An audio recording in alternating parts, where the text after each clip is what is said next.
बिस्मिल्लाहिर्रहमानिर्रहीम अस्सलाम वालेकुम dear students, welcome to my YouTube channel.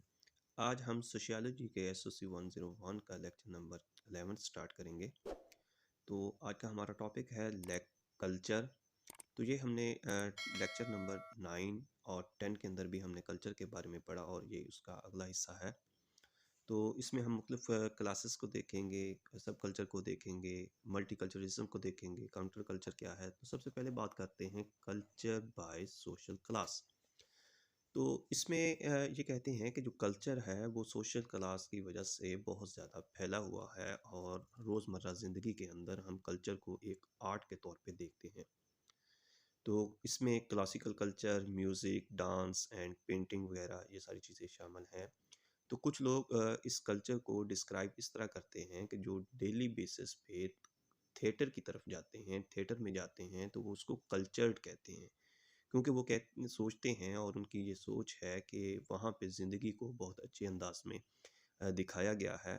तो अब जब कल्चर को हम देखते हैं तो इसमें मुख्तलिफ़ किस्म के सब कल्चर या उसकी सोशल क्लासेस आती हैं, जो कि मुख्तलिफ़ चीज़ों को रिप्रेजेंट करते हैं, जो कि नॉर्म्स हैं, वैल्यूज़ हैं, बिलीव्स हैं, एटीट्यूड हैं और थिंकिंग है। अब हम उन चीज़ों को देखते हैं कि उनके जो कल्चर्स हैं, उनके अंदर जो वेरिएशन आ रही हैं, जो उसके अंदर फैलाव आ रहा है, वो किस चीज़ की वजह से है। वो हम देखते हैं उनके फैमिलीज़ को देखते हैं, उसके रिलीजन्स को देखते हैं, एजुकेशन को देखा जाता है, उनकी इनकम को देखा जाता है, उनका लिविंग स्टैंडर्ड को देखा जाता है, या उनके पॉलिटिकल जो बिहेवियर है, उस चीज़ को हम देखते हैं और उनके दरमियान हम उसको डिफरेंस करते हैं। तो हम सबसे पहले करते हैं कि जो कल्चर है उसको 3 हिस्सों के अंदर डिवाइड किया गया है, उसके प्रोस्पेक्टस बनाए गए हैं या सब कल्चर बनाए गए हैं। तो उसमें पहला है हाई कल्चर। तो कल्चर जो हाई होता है ये उन लोगों का होता है जो बहुत अमीर किस्म के लोग होते हैं, जो अपनी ज़िंदगी आले शान तरीके से गुजारते हैं। तो ये उसको कहते हैं हाई कल्चर। उसके बाद नेक्स्ट है पॉपुलर कल्चर। तो इसमें ये होता है कि पॉपुलेशन के मुताबिक जो ज़्यादातर लोग आम तौर पे ज़िंदगी जिसको मिडल मैन लोग कहते हैं, तो वो कल्चर होता है। और इसके बाद है कल्चर ऑफ पॉवर्टी। तो इसमें जो देखा जाता है कि ये कल्चर जो गरीब लोग ज़िंदगी अपनी गुजार रहे होते हैं। उसके बाद देखते हैं सब कल्चर क्या है। तो सब कल्चर में कहते हैं कि culture pattern the set apart some segment of the society population. इसमें देखा जाता है कि वो कल्चर तो होता है लेकिन कल्चर के कुछ हिस्से होते हैं, उसको देखा जाता है, जो उसके सेगमेंट बनाए जाते हैं। जैसे एग्जांपल के कहते हैं कि एक स्टूडेंट वो भी सब कल्चर है, बिजनेस जो है वो भी एक सब कल्चर है। उसके बाद डिस्कस करते हैं मल्टी कल्चरिज्म। तो इसमें ये होता है कि कोई भी गवर्नमेंट जो है वो ऐसी पॉलिसीज़ ऑर्गेनाइज करती हैं जिसमें मुख्तलिफ सारे कल्चर्स को एक ही जगह पे दिखाया जा सकता है। तो उसकी एग्जांपल वो कैनेडियन गवर्नमेंट है, जिसे हमने पिछले भी लेक्चर में डिस्कस किया था कि उनकी जो पॉलिसी है वो ये है कि वहाँ पे काफ़ी सारे जो लोग मौजूद होते हैं वो आउट ऑफ कंट्रीज से होते हैं, और हर बंदा और हर फैमिली जो वहाँ पे रह रही होती है वो अपने कल्चर के मुताबिक ज़िंदगी गुजार रही होती है। तो कनाडा में मल्टीकल्चरिज्म जो है वो शो होता है। उसके बाद है काउंटर कल्चर। तो इसमें ये होता है कि सब कल्चर है जिसमें मुख्तलिफ चीज़ों की मुनाफी की जाती है, नफ़ी की जाती है, लेकिन वो कल्चर का हिस्सा तो होती हैं, लेकिन कुछ कल्चर वाले उस चीज़ को नफ़ी करते हैं, अच्छा नहीं समझते। जैसे ड्रग्स वगैरह का यूज़ जो है वो कल्चर का हिस्सा तो है लेकिन उस चीज़ को अच्छा नहीं समझा जाता। उसके बाद बात करते हैं कल्चरल चेंज की। तो इसमें ये डिफरेंस आता है कि टाइम के साथ-साथ, वक़्त के साथ-साथ जो कल्चर है वो चेंज हो रहा है, जिसको कल्चर चेंज कहते हैं। Any difference in the particular pattern between 2 points in time. जब वक़्त के लिहाज से किसी भी कल्चर के अंदर मुख्तलिफ़ किस्म की चेंजिंग आती है, तो उसको कल्चरल चेंज कहते हैं। जैसे लोग पहले जॉइंट फैमिली के तौर पे रहते हैं और उसके बाद वो न्यूक्लियर फैमिली सिस्टम के अंदर डिवाइड हो जाते हैं। जब मकसद इसको हम इस अंदाज़ में ले सकते हैं कि पहले वो लोग सब इकट्ठे रहते हैं और उसके बाद फिर अलग रहना शुरू हो जाते हैं, तो इसको कल्चरल चेंज कहा जाता है। उसके बाद कल्चरल लैग है। तो इसमें कहते हैं all part elements of the culture do not change at the same rate. Same rate के साथ कल्चर चेंज नहीं होता, लेकिन कुछ ऐसी चीज़ें हैं कि जो कल्चर के अंदर, हमारी सकाफत के अंदर बहुत तेज़ी के साथ चेंजिंग आ रही है, तो उसको कल्चरल लैग कहा जाता है।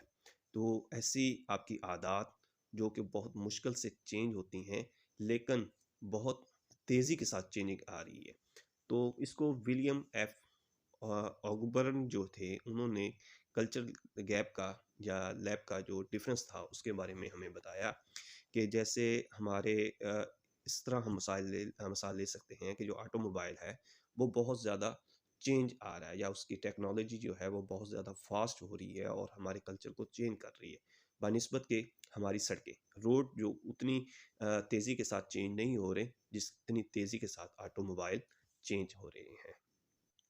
नेक्स्ट पॉइंट हमारे पास है causes of the cultural change. ये जो कल्चरल चेंज आ रहा है उसकी वजूहात क्या हैं? तो उसमें कुछ वजूहात ये हैं कि उसकी पहली है इन्वेंशन, के कुछ इजादात हो रही हैं। The process of the creating new cultural element out of the existing element, कि कुछ चीज़ों के अंदर नई इजादात पैदा हो रही हैं जिसकी वजह से आपका जो कल्चर है उसके अंदर कुछ चीज़ें चेंज हो रही हैं। जैसे कि एक मिसाल लेते हैं कि जैसे पहिया को बनाया गया है, क्रिएट कर दिया गया, अब हम दोबारा पहिया को दोबारा व्हील को नहीं बनाएंगे लेकिन इसके अंदर इम्प्रूवमेंट लेके आएंगे। सेकंड पॉइंट है डिस्कवरी। तो डिस्कवरी में ये कहते हैं कि जो ऑलरेडी पहले चीज़ें मौजूद मौजूद होती हैं तो उस पर कुछ प्रोसेस किया जाता है और नई चीज़ें फाइंड की जाती हैं। तीसरी चीज़ डिफ्यूज़न है। डिफ्यूज़न का मतलब ये होता है कि हम कुछ कल्चर से दूसरे कल्चर से कुछ चीज़ें को अडॉप्ट करते हैं, बारो करते हैं, जो कि अपने कल्चर के अंदर अडॉप्ट कर लेते हैं। फिर उसके अंदर ये होता है कि जो मुख्तलिफ कल्चर के अंदर चेंजिंग आती हैं टाइम के गुजरने के साथ साथ, और आपकी जो ट्रांसमिशन है, आपकी कम्युनिकेशन है, आपका लिविंग स्टैंडर्ड जो है उसके अंदर मुख्तलिफ किस्म की तब्दीली पैदा होती है। तो हम इसमें ये कह सकते हैं कि हम दूसरे कल्चर से कुछ चीज़ें उधार लेते हैं जो अपने कल्चर के अंदर हम उस चीज़ को लागू कर लेते हैं जिसकी वजह से हमारे सोशल चेंज आ रहे हैं। उसके बाद नेक्स्ट, ये टर्म बहुत इंपॉर्टेंट है for short question and long question के हवाले से, इथनोसेंट्रिज्म। तो इसमें इसका मतलब ये है कि हम अपने कल्चर को दूसरे सब कल्चर से, दूसरे लोगों के जो कल्चर्स हैं उससे हम अच्छा समझते हैं, और दूसरों को भी कोशिश ये करते हैं कि हम अपने कल्चर के मुताबिक उसको ढालें या उनको अपनाने की कोशिश करते हैं कि वो लोग भी हमारे जो स्टैंडर्ड्स है, हमारा जो कल्चर है उसको अपनाएं। उसके बाद सेकंड पॉइंट है जीनोसेंट्रिज्म। इस टर्म का मतलब ये होता है कि आप दूसरे कल्चर को भी उतनी ही अहमियत देते हैं जितनी अपने कल्चर को देते हैं। और उसके बाद है कल्चर रिलेटिविज्म। तो इसमें आप ये जज करते हैं कि आप कल्चर को जज करेंगे कि जो कल्चर आपने अपनाया है क्या वो ठीक है या नहीं। ये भी हो सकता है कि ये कल्चर एक के लिए ठीक हो और दूसरे के लिए ठीक ना हो। तो उसके बाद है ग्लोबल कल्चर। तो इलेक्ट्रॉनिक मीडिया के ज़रिए ये जो कल्चर है वो ग्लोबल बनता जा रहा है। जैसे हमने कहते हैं कि इलेक्ट्रॉनिक मीडिया के ज़रिए पूरी वर्ल्ड जो है वो ग्लोबल विलेज बन चुकी है।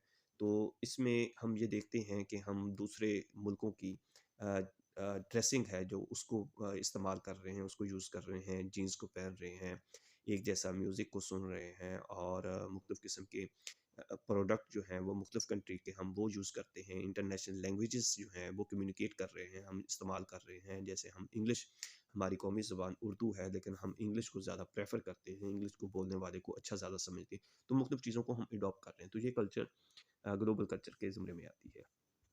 अब इसकी 3 वजूहात हैं कि कोई ये सारे जो कल्चर हैं वो ग्लोबल कल्चर क्यों बनता जा रहा है। तो उसमें पहली वजह है फ्लो ऑफ गुड्स का, कि जो मुख्तलिफ कंट्रीज़ की जो प्रोडक्ट्स हैं वो एक मुल्क से दूसरे मुल्क में ट्रांसफ़र हो रही हैं, आ जा रही हैं, जिसकी वजह से हम उसको अडॉप्ट कर रहे हैं, और ये एक चीज़ ग्लोबल कल्चर बनती जा रही है। और दूसरी है global communication, flow of information, क्योंकि इलेक्ट्रॉनिक मीडिया के ज़रिए हम मुख्तलिफ कंट्रीज़ की इंफॉर्मेशन एक दूसरे के साथ शेयर कर रहे हैं, हासिल करते हैं, जिसकी वजह से ये भी ग्लोबल विलेज बनता जा रहा है या ग्लोबल कल्चर बनता है। और उसके बाद नेक्स्ट पॉइंट है ग्लोबल माइग्रेशन। तो फ्लो ऑफ पीपल, लोग एक कंट्री से दूसरे कंट्री की तरफ जा रहे हैं, एक मुल्क से दूसरे मुल्क की तरफ जाते हैं, तो फिर वहाँ पे कुछ कल्चर की चीज़ों को अडॉप्ट कर लेते हैं, जब वो वापस आते हैं तो फिर यहाँ पे उन चीज़ों को अप्लाई करते हैं, तो ये भी सारी चीज़ इसमें आ जाता है। तो इसमें फिर ये कुछ लिमिटेशंस आ जाती हैं। तो उसमें पहली ये है कि फ़्लो ऑफ गुड्स जो है, इंफॉर्मेशन है, और पीपल्स का एक दूसरे के साथ आना जाना जो है, ये थोड़ी सी वजूहात बनती हैं।